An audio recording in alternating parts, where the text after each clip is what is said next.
माननीय सांसद महोदय लगातार 15 सालों से इस जिले के सांसद हैं और दिसंबर में न सरकार बदली है, उसके पहले तो 17 सालों तक ये साथ रहे ना बीजेपी और नीतीश जी के साथ बिहार में सरकार चली। तो जरा बताइए ये मतलब 15 साल में भी इनको कितना समय और चाहिए इनको अस्पताल की व्यवस्था को सुधारने द्वारा स्वास्थ्य कर्मियों पर जो हमले हुए, उनके साथ जो मारपीट की गई, ये काफ़ी दुखद है, ये निंदनीय है और इस पर तत्काल आरक्षी अधीक्षक से मैं मांग करूंगा, जिला प्रशासन से मांग करूंगा कि इस पर कार्रवाई की पुनरावृत्ति नहीं हो। अगर इसी तरीके से हमारे कर्मियों के ऊपर हमले होते रहेंगे, डॉक्टरों को पीटा जाएगा, तो फिर कौन इलाज करेगा? आम आवाम को कौन देखे? हूँ राज पाठक और आप देख रहे हैं बुलेट न्यूज टीवी। इस वक्त पूरे देश में विपक्ष हाहाकार मचाए हुए है, क्योंकि कहीं ना कहीं राहुल गांधी की सदस्यता जाने के बाद एक सवाल खड़ा हुआ कि क्या विपक्ष पर, खास करके लोकतंत्र पर खतरा है, जो कि विपक्ष कह रहा है। हमारे साथ में जिला परिषद शंकर यादवेंद्र जो हैं, जो कि राजद के प्रदेश महासचिव भी हैं, उनसे जानते हैं कि क्या कुछ मामला ये जो चल रहा है, क्या संकेत है। ये स्वागत है बुलेट न्यूज में। चलिए, बहुत बहुत धन्यवाद। ये जो मामला चल रहा है, राहुल गांधी की सदस्यता जाना और फिर आरजेडी सुप्रीमो पर भी लगातार ईडी सीबीआई का छापा पड़ना, क्या संकेत है इसके? नहीं, देखिए, इस देश में इन दिनों जो कुछ भी हो रहा है वो स्वस्थ लोकतंत्र के लिए सही नहीं है। राजनीति में अपने विरोधियों को राजनीतिक रूप से मतभेद होनी चाहिए, राजनीतिक मतभेद होना चाहिए, न कि जो हमारे राजनीतिक विरोधी हैं उनको टारगेट किया जाए। इस देश में टारगेट की जा रही है विपक्ष के लोगों को, विपक्ष की आवाज़ को दबाने की कोशिश की जा रही है, जो एक स्वस्थ लोकतंत्र के लिए सही नहीं है। इस वक्त एक सवाल और भी है कि ईडी का जो है, जब सीबीआई के द्वारा पूछताछ किया गया तेजस्वी यादव जी से, आपको क्या लग रहा है कहीं ना कहीं बिहार में भी उसी तरीके से षड्यंत्र किया जा रहा है विपक्ष को लेकर? देखिए, जो केंद्रीय संस्थान हैं पूरे देश भर से आवाज़ आ रही है कि उनका दुरुपयोग, इस देश की जो, इस मुल्क की जो सरकार है, इन संस्थाओं को, केंद्रीय एजेंसियों के दुरुपयोग कर रही है। और वैसे हमारे नेता ने हर सवालों का जवाब ईडी और सीबीआई का, जब कभी भी सीबीआई और ईडी उनको बुलाया, वो जा कर के अपनी बात रखने का काम किए हैं।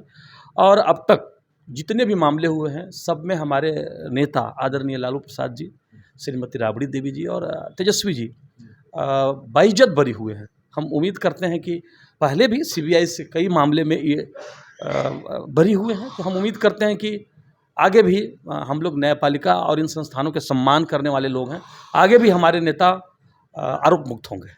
2024 को लेकर क्या तैयारी है? महागठबंधन जहां उथल पुथल मचा हुआ है, कैसे रोकेंगे? नहीं, देखिए, सवाल उथल पुथल का नहीं है, सवाल इस बात का है कि इस देश में जो हुकूमत कर रहे हैं जो लोग, उन लोगों ने 9 साल पहले क्या कहा था?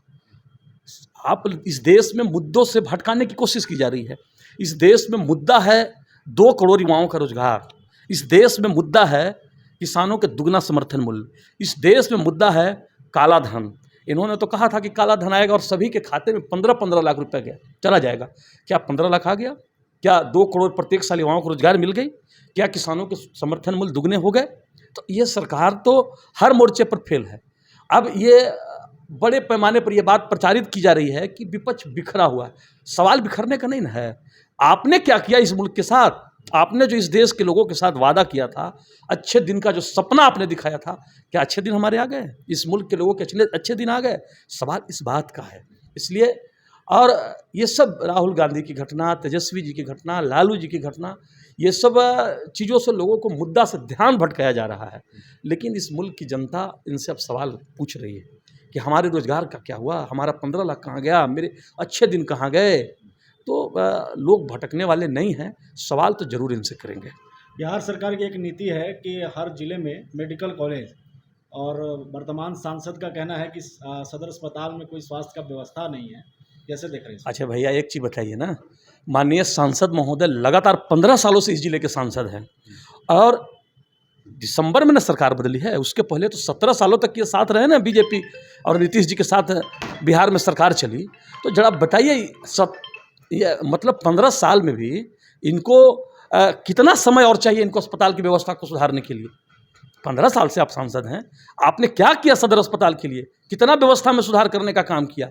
और अगस्त महीने में सरकार बनी है, तो इतना जल्दी, और जिस तरीके से उस दिन जो घटना हुई और जिस तरीके से माननीय सांसद की मौजूदगी में उनके लोगों के द्वारा स्वास्थ्य कर्मियों पर जो हमले हुए, उनके साथ जो मारपीट की गई, ये काफ़ी दुखद है, ये निंदनीय है।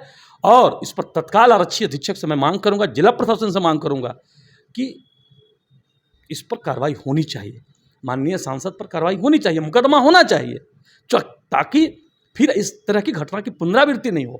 अगर इसी तरीके से हमारे कर्मियों के ऊपर हमले होते रहेंगे, डॉक्टरों को पीटा जाएगा, तो फिर कौन इलाज करेगा, आम आवाम को कौन देखेगा।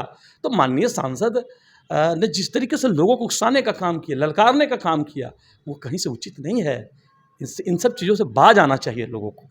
आपके ही कई महागठबंधन के विधायक जो हैं वो सवाल करते हैं सदन में कि कब बनेगा, और जवाब आता है कि विचार किया जा रहा है। नहीं, देखिए, हमारे माननीय मुख्यमंत्री जी और उप मुख्यमंत्री जी ये कृत संकल्पित हैं कि राज्य के सभी जिलों में मेडिकल कॉलेज बनाए जाएंगे। और उससे का बिहार में से बाहर है क्या औरंगाबाद में भी बनेगा। पिछले दिनों सदन में बात आई, हमारे नेता ने आश्वस्त भी किया है।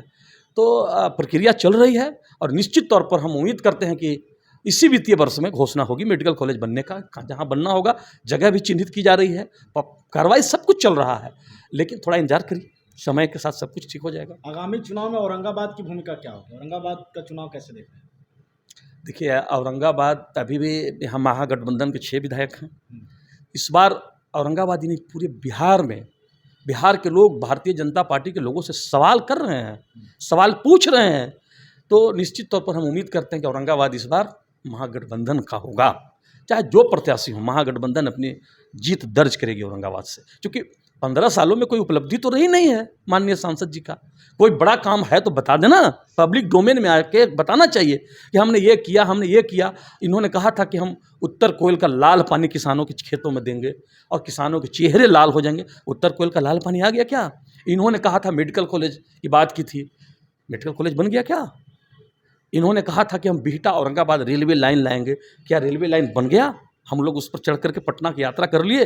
तो कोई इनकी उपलब्धि तो है नहीं। तो निश्चित तौर पर आने वाला दिन इस जिले में निश्चित तौर पर महागठबंधन अपनी जीत दर्ज करेगी लोकसभा चुनाव में। बहुत बहुत धन्यवाद हमारे साथ जुड़ने के लिए। तो ये थे हमारे साथ में शंकर यादव जी, जो लगातार से ये साफ तौर पे कह रहे हैं कि आगामी जो चुनाव है वो कहीं ना कहीं महागठबंधन का पलड़ा भारी होगा, मुद्दों पर चुनाव होगा और जनता जिसको समर्थन देगी वही विजेता होगा। फिलहाल इतना ही, बने रहिए हमारे साथ और देखते रहिए बुलेट न्यूज़ टीवी।